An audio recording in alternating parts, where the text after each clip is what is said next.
ನಮಸ್ಕಾರ ಎಲ್ರಿಗೂ. ನಾನು ನಿಮ್ಮ ಪ್ರೀತಿಯ Bhoomika and welcome to the channel. ಇವತ್ತು ನಾನು ಮತ್ತು ನಮ್ಮತ್ತೆ ಇಬ್ಬರೂ ಸ್ಯಾರಿ ಪರ್ಚೇಸ್ ಮಾಡಬೇಕು ಅಂತ ಬೆಂಗಳೂರಲ್ಲಿ ಆನಂದೀಪ್ ಅನ್ನೋಂಥ ಒಂದು ಶಾಪಿಗೆ ಬಂದಿದ್ದೀವಿ. ಇದನ್ನು ಆ್ಯಕ್ಚುಲಿ ನಾನು ಯೂಟ್ಯೂಬಲ್ಲೇ ನೋಡ್ಕೊಂಡು ಬಂದಿದ್ದು. ಕಲೆಕ್ಷನ್ಸ್ ಎಲ್ಲ ಚೆನ್ನಾಗಿದೆ ಅಂತ ನಮ್ಮತ್ತೆ ಯೂಟ್ಯೂಬಲ್ಲಿ ನೋಡ್ಬಿಟ್ಟು ಹೇಳಿದ್ರು. ಸೊ ಹಾಗಾಗಿ ನೋಡೋಣ ಕಲೆಕ್ಷನ್ಸ್ ಹೆಂಗಿದೆ ಅಂತ ಈ ಶಾಪಿಗೆ ಬಂದಿದ್ದೀವಿ. ಆ್ಯಕ್ಚುಲಿ ಕ್ರೇಪ್ ಮೈಸೂರು ಸಿಲ್ಕ್ ಸ್ಯಾರೀಸ್ನ ಪರ್ಚೇಸ್ ಮಾಡಬೇಕು ಅಂತ ಅಂದ್ಕೊಂಡು ಬಂದಿದ್ವಿ. ಆ್ಯಕ್ಚುಲಿ ಯೂಟ್ಯೂಬ್ ವೀಡಿಯೋನಲ್ಲೇ ಅವ್ರ ಕಲೆಕ್ಷನ್ಸ್ ಎಲ್ಲ ತೋರಿಸಿದಾಗ ಒಂದು 2-3 ಸೀರೆ ನಮಗೆ ತುಂಬಾ ಇಷ್ಟ ಆಗಿತ್ತು. ನಮ್ಮತ್ತೆಗೆ ಆ್ಯಕ್ಚುಲಿ ಗ್ರೀನ್ ಕಲರ್ ಸೀರೆ ತೊಗೋಬೇಕು ಅಂತ ಮೈಂಡಲ್ಲಿತ್ತು. ಸೊ ಹಾಗಾಗಿ ಫಸ್ಟು ಗ್ರೀನ್ ಕಲರ್ ಸ್ಯಾರೀಸ್ ಎಲ್ಲ ತೋರಿಸಿ ಅಂತ ಅದರದ್ದೇ ಗ್ರೀನ್ ಕಲರ್ ಸ್ಯಾರೀಸ್ದೇ ಕಲೆಕ್ಷನ್ಸ್ ನೋಡ್ತಾ ಇದ್ವಿ. ಫಸ್ಟು ಸುಮಾರು ಗ್ರೀನ್ ಕಲರ್ ಸ್ಯಾರಿ ಕಲೆಕ್ಷನ್ಸ್ನ ತೋರಿಸಿದ್ರು. ಆ್ಯಕ್ಚುಲಿ ಸೀರೆ ಕಲೆಕ್ಷನ್ಸ್ ಎಲ್ಲ ತುಂಬ ಚೆನ್ನಾಗಿದೆ ಅಲ್ಲಿ. Especially crepe Mysore silk sari collections ತುಂಬಾ ಚೆನ್ನಾಗಿದೆ. ಒಂದಷ್ಟು ಸೀರೆಗಳನ್ನು ನೋಡಿದ್ವಿ. ಆ್ಯಕ್ಚುಲಿ ನನಗೊಂದು ವೈನ್ ಕಲರ್ ಸ್ಯಾರಿ ತುಂಬ ಇಷ್ಟ ಆಗಿತ್ತು, ಓಕೆನಾ. ಬಟ್ ನಾನು ಮದುವೆಲಿ ತೊಗೊಂಡಿರೋ ಸೀರೆಗಳೆಲ್ಲ ಆಲ್ಮೋಸ್ಟ್ ಅದೇ ಶೇಡಲ್ಲಿದೆ. ನನ್ನ ಧಾರೆ ಸೀರೆ ಇರ್ಬೋದು, ಆ್ಯಂಡ್ ಅದಾದಮೇಲೆ ನಾನು ಮೇಲ್ ಹೊದಿಗೆಗೆ ಹಾಕ್ಕೊಂಡಿದ್ದು, ಮತ್ತು ಇನ್ನೂ ಸುಮಾರಷ್ಟು ಸೀರೆಗಳು ವೈನ್ ಕಲರ್, ಪರ್ಪಲ್ ಕಲರ್ ಆ ಶೇಡ್ಸಲ್ಲೇ ಇದೆ. ಸೊ ಹಾಗಾಗಿ ಅದು ಬೇಡ, ಬೇರೆ ಕಲರ್ಗೆ ಹೋಗೋಣ ಅಂತ ನಾನು ಅದನ್ನು ತೊಗೊಳ್ಳಿಲ್ಲ. ಇವಾಗ ಓಪನ್ ಮಾಡಿ ತೋರಿಸ್ತಿದ್ದಾರಲ್ಲ, ಆ ಸೀರೆ ನಮ್ಮ ಅತ್ತೆಗೆ ತುಂಬ ಇಷ್ಟ ಆಯಿತು. ಸೊ ಹಾಗಾಗಿ ಅವರು ಈ ಗ್ರೀನ್ ಕಲರ್ ಸ್ಯಾರಿನ ಪರ್ಚೇಸ್ ಮಾಡಿದ್ರು. ಆ್ಯಂಡ್ ನಾನು ಕೂಡ ಒಂದು ಸೀರೆ ಪರ್ಚೇಸ್ ಮಾಡಿದೆ. ನನಗೆ ನಮ್ಮ ಅತ್ತೆ ಕೊಡಿಸಿದ್ರು. ವೆಡ್ಡಿಂಗ್ ಆ್ಯನಿವರ್ಸರಿ ಹತ್ತಿರ ಬರ್ತಾ ಇದೆ ಅಲ್ವಾ ನಮ್ದಿನೇನು. ಸೊ ಹಾಗಾಗಿ ನೀನು ತಗೋ ಅಂತ ಒಂದು ಸೀರೆ ನನಗೂ ಕೊಡಿಸಿದ್ರು. ಸೊ ಅಲ್ಲಿ ಶಾಪಿಂಗ್ ಎಲ್ಲ ಮುಗಿಸ್ಕೊಂಡು ನಾವು ಹೋಗಿದ್ದು ಹೊಸದಾಗಿ ಹೊಸೂರು ರೋಡಲ್ಲಿ ಆಗಿರುವಂತಹ ರಾಮೇಶ್ವರಂ ಕೆಫೆಗೆ. ರಾಮೇಶ್ವರಂ ಕೆಫೆ ನನಗೆ ನಮ್ಮ ಮನೆಯವ್ರು ಎಲ್ಲರಿಗೂ ಆಲ್ ಟೈಮ್ ಫೇವ್ರೇಟ್ ಸ್ಪಾಟ್. ಅದು ಫುಡ್ ಆಬ್ವಿಯಸ್ಲಿ ಚೆನ್ನಾಗಿದ್ದೇ ಇರುತ್ತೆ, ಬಟ್ ಆ್ಯಂಬಿಯನ್ಸ್ ಹೆಂಗಿದೆ ನೋಡೋಣ ಅಂತ ನಾವು ವಿಸಿಟ್ ಮಾಡಿದ್ವಿ. ಎಂಟರ್ ಆಗಿದ ತಕ್ಷಣ ಪಾರ್ಕಿಂಗ್ ಮಾಡೋಕ್ಕೇ ಸುಮಾರು ಜಾಮ್ ಆಗೋಯಿತು. ಒಂದು 5 to 10 minutes ವೆಯ್ಟ್ ಮಾಡಿದ್ವಿ ನಾವು. ಅದಾದಮೇಲೆ ಕಾರ್ ಒಳಗಡೆ ಹೋಗಿ ಪಾರ್ಕ್ ಮಾಡಿದ್ವಿ. ಆ್ಯಕ್ಚುಲಿ ಪಾರ್ಕಿಂಗ್ ಸ್ಪೇಸ್ ಸ್ವಲ್ಪ ಚಿಕ್ಕದಾಗಿದೆ ಅಂತ ನಮಗೆ ಫೀಲ್ ಆಯಿತು. ಬಿಕಾಸ್ ಅಷ್ಟು ದೊಡ್ಡ ಹೋಟೆಲ್ ಆ್ಯಂಡ್ ಆ್ಯಂಬಿಯನ್ಸ್ ಚೆನ್ನಾಗಿದೆ, ಟೇಸ್ಟ್ ಸೂಪರ್ ಆಗಿರುತ್ತೆ. ಒಬ್ವಿಯಸ್ಲಿ ತುಂಬ ಜನ ಬಂದೇ ಬರ್ತಾರೆ. ಸೊ ಹಾಗಾಗಿ ಪಾರ್ಕಿಂಗ್ ಸ್ಪೇಸ್ನ ಸ್ವಲ್ಪ ಎಕ್ಸ್ಟೆಂಡ್ ಮಾಡಬೇಕು ಅಂತ ನಮ್ಗೆ ಅನ್ನಿಸ್ತು. ಹೋಟೆಲ್ ಒಳಗೆ ಹೋಗಿದ ತಕ್ಷಣ ಯು ಕಾಂಟ್ ಬಿಲೀವ್ ನಮಗೆ ಯಾವುದೋ ಹೋಟೆಲ್ ಒಳಗೆ ಹೋಗ್ತಿದ್ದೀವಿ ಅಂತ ಫೀಲೇ ಆಗೋಲ್ಲ. ಯಾವುದೋ ಒಂದು ಡಿವೈನ್ ಟೆಂಪಲಿಗೆ ಹೋಗಿದ್ದೀವಿ ಅನ್ನೋ ಥರ ಫೀಲ್ ಬರುತ್ತೆ. ನಂಗೆ ತುಂಬ ಫೇವ್ರೇಟ್ ಆಗಿದ್ದು ಇಲ್ಲಿರುವಂತಹ ವೆಂಕಟರಮಣ. ವುಡನ್ನಲ್ಲಿ ಕಾರ್ವಿಂಗ್ ಮಾಡಿರುವಂತಹದ್ದು. ತಿರುಪತಿ ವೆಂಕಟರಮಣನ ನೋಡಿದಷ್ಟೇ ಮನಸ್ಸಿಗೆ ಸಂತೋಷ ಆಗುತ್ತೆ. ಮತ್ತು ಈ ದೇವರಿರುವಂತಹ ಸರೌಂಡಿಂಗ್ಸಲ್ಲಿ ಮತ್ತು ಈ ಕಟ್ಟೆ ಮೇಲೆ ಎಲ್ಲ ಕೂತ್ಕೋಬೇಕು ಅಥವಾ ಹತ್ತಿ ಓಡಾಡಬೇಕು ಅಂತ ಅಂದರೆ ನಾವು ನಮ್ಮ ಸ್ಲಿಪ್ಪರ್ನ ರಿಮೂವ್ ಮಾಡಿ ಪಕ್ಕದಲ್ಲೇ ಸ್ಲಿಪ್ಪರ್ ಸ್ಟ್ಯಾಂಡ್ ಇರುತ್ತೆ, ಅಲ್ಲಿ ಸ್ಲಿಪ್ಪರ್ ಸ್ಟ್ಯಾಂಡಲ್ಲಿ ಸ್ಲಿಪ್ಪರ್ನ ಬಿಟ್ಟು ಆ ಕಡೆ ನಲ್ಲಿ ಕೂಡ ಇರುತ್ತೆ, ಅಲ್ಲಿ ಕಾಲು ತೊಳ್ಕೊಂಡು ಈ ಸರೌಂಡಿಂಗ್ಸ್ನ ಎಂಟರ್ ಆಗಬೇಕು. ಸಾತ್ವಿಕ್ ಊಟ ಅಂತ ಫುಲ್ ಮೀಲ್ ಆಪ್ಷನ್ ಇತ್ತು ಒಂದು. ಸೊ ಅದನ್ನು ನಾವು ತೊಗೊಂಡ್ವಿ. ಪರ್ ಪರ್ಸನ್ 450 rupees ಆಗುತ್ತೆ ಅದು.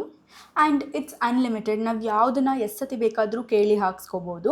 ಬಟ್ ಒಂದು ಸ್ವಲ್ಪ ವೆಯ್ಟಿಂಗ್ ಟೈಮ್ ಇತ್ತು. ನಾವು ಹೋದಾಗ 92 ನಂಬರ್ ಟೋಕನ್ ನಡೀತಾ ಇತ್ತು, ಬಟ್ ನಮಗೆ 100 ನಂಬರ್ ಟೋಕನ್ ಸಿಕ್ತು. ಸೊ ತುಂಬ ಏನು ವೆಯ್ಟ್ ಮಾಡಲಿಲ್ಲ, ಒಂದು 10 minutes ವೆಯ್ಟ್ ಮಾಡಿದ್ವಿ. ಆ್ಯಂಡ್ ಸಾತ್ವಿಕ್ ಊಟ ಹಾಲ್ ಪಕ್ಕನೇ ಒಂದು ಅನ್ನಪೂರ್ಣೇಶ್ವರಿ ತಾಯಿ ವಿಗ್ರಹನ ಇಟ್ಟಿದ್ರು. ಆ್ಯಂಡ್ ಅದ್ರ ಎದುರುಗಡೆ ನಂದಿ ಕೂಡ ಇದೆ. ಇದು ಒಂಥರ ನಾವು ಯಾವುದೋ ದೇವಸ್ಥಾನಕ್ಕೆ ಹೋಗಿ ದೇವ್ರ ದರ್ಶನ ಮಾಡಿ ಅದಾದಮೇಲೆ ದೇವಸ್ಥಾನದಲ್ಲೇ ಊಟ ಮಾಡೋಕ್ಕೆ ಹೋಗ್ತಾ ಇದ್ದೀವಿ, ಪ್ರಸಾದ ತಿನ್ನೋಕ್ಕೆ ಹೋಗ್ತಾ ಇದ್ದೀವಿ ಅನ್ನೋಂತಹ ಫೀಲ್ ಬರುತ್ತೆ.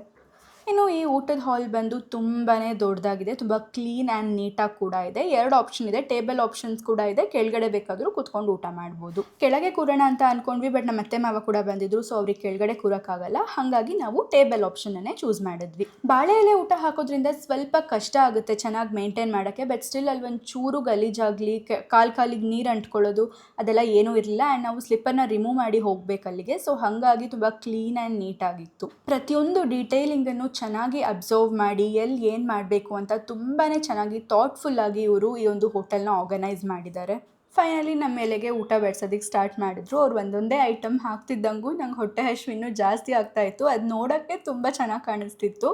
ತಿನ್ನಕ್ಕಂತೂ ಕೇಳೋದೇ ಬೇಡ. ಅದನ್ನು ನಾನು ವರ್ಡ್ಸಲ್ಲಿ ಹೇಳೋಕ್ಕಾಗಲ್ಲ, ನೀವೇ ಟೇಸ್ಟ್ ಮಾಡಿ ನೋಡಬೇಕು.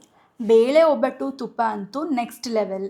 ಅದಷ್ಟೇ ಅಲ್ಲ, ಅವ್ರು ಹಾಕಿದ ಸೈಡ್ಸ್ ಇರ್ಬೋದು, ಹೆಸರುಕಾಳು ಪಲ್ಯ, ಬೀಟ್ರೂಟ್ ಪಲ್ಯ, ಕೋಸಂಬರಿ ಮತ್ತು ಮಾವಿನಕಾಯಿ ಚಿತ್ರಾನ್ನ, ಪ್ರತಿಯೊಂದು ಐಟಮ್ಸ್ ಕೂಡ ಒಂದಕ್ಕಿಂತ ಒಂದು ತುಂಬಾ ಚೆನ್ನಾಗಿತ್ತು. ವೈಟ್ ರೈಸ್ ಕೂಡ ಇತ್ತು, ಅದ್ರ ಜೊತೆಗೆ ಕೆಂಪಕ್ಕಿ ಅನ್ನ ಕೂಡ ಇತ್ತು.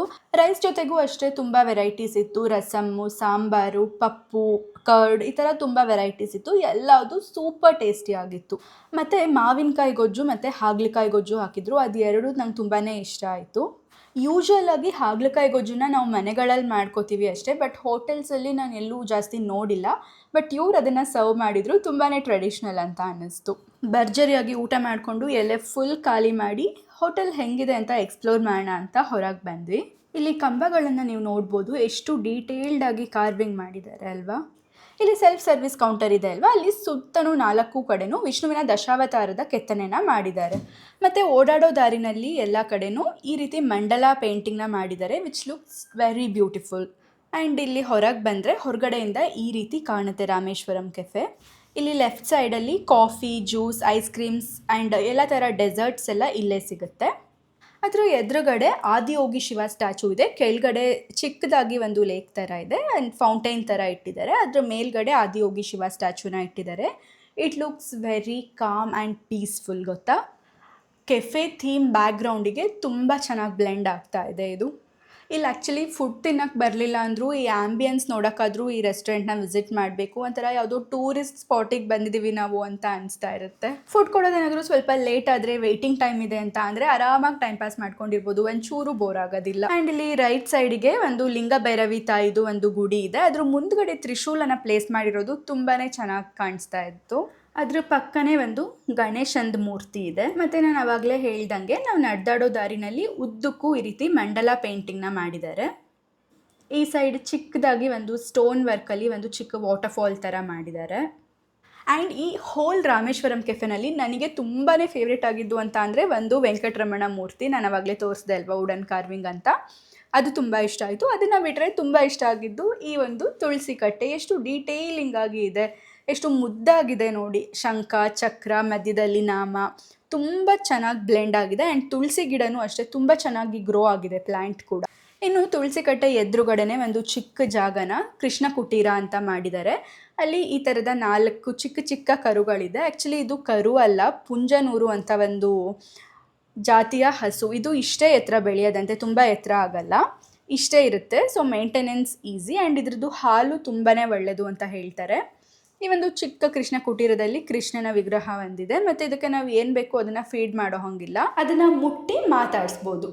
Overall big thumbs up for this Rameshwaram cafe, the Rameshwaram cafe.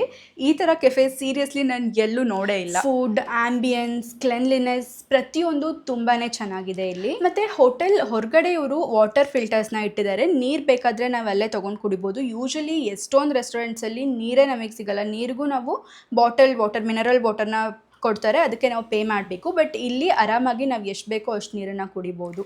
ಅಲ್ಲಿ ಊಟ ಮಾಡಿಕೊಂಡು ನಾವು ನೆಕ್ಸ್ಟ್ ಹೋಗಿದ್ದು ಪ್ರಶಾಂತಿ ಸಿಲ್ಕ್ಸಿಗೆ. ಅಲ್ಲಿಗೆ ಹೋಗೋ ಅಷ್ಟೊತ್ತಿಗೆ ಫುಲ್ ಮಳೆ ಸ್ಟಾರ್ಟ್ ಆಗೋಗಿತ್ತು, ತುಂಬ ಮಳೆ ಬರ್ತಿತ್ತು. ನಾವು ನೆಕ್ಸ್ಟ್ ಒಂದು ಟೆಂಪಲಿಗೆ ಬೇರೆ ಹೋಗಬೇಕಿತ್ತು. ಸೊ ಹಾಗಾಗಿ ತುಂಬ ಕಲೆಕ್ಷನ್ಸ್ ನೋಡಲಿಲ್ಲ. ಬೇಗ ನಮಗೆ ಏನು ಬೇಕೋ ಅದನ್ನಷ್ಟೇ ನೋಡಿ ಪಟ ಅಂತ ತೊಗೊಂಡು ಬಂದ್ವಿ ಸ್ಯಾರಿನ. ದೆನ್ ಅಲ್ಲಿಂದ ಟೆಂಪಲಿಗೆ ಹೋದ್ವಿ, ಪ್ರತ್ಯಂಗಿರ ದೇವಿ ಟೆಂಪಲ್ಲು. ಅಲ್ಲಿಂದ ನಾನು ಹೇರ್ ಕಟ್ ಮಾಡಿಸ್ಬೇಕಿತ್ತು, ಹೇರ್ ಕಟ್ ಮಾಡಿಸ್ಕೊಂಡೆ ನಾನು. ಹೇರ್ ಕಟ್ ಹೆಂಗೆ ಬಂತು ಆ್ಯಂಡ್ ಯಾವ ಸ್ಯಾರಿನ ಪರ್ಚೇಸ್ ಮಾಡಿದ್ವಿ ಅಂತ ನಾನು ನೆಕ್ಸ್ಟ್ ವ್ಲಾಗಲ್ಲಿ ತೋರಿಸ್ತೀನಿ. ಈ ವಿಡಿಯೋ ನಿಮಗೆ ಇಷ್ಟ ಆಗಿದ್ದರೆ ಲೈಕ್ ಮಾಡಿ, ಸಬ್ಸ್ಕ್ರೈಬ್ ಮಾಡಿ. ನಿಮ್ಮ ಪ್ರೀತಿ ಸದಾ ಹೀಗೆ ಇರಲಿ. Love you all.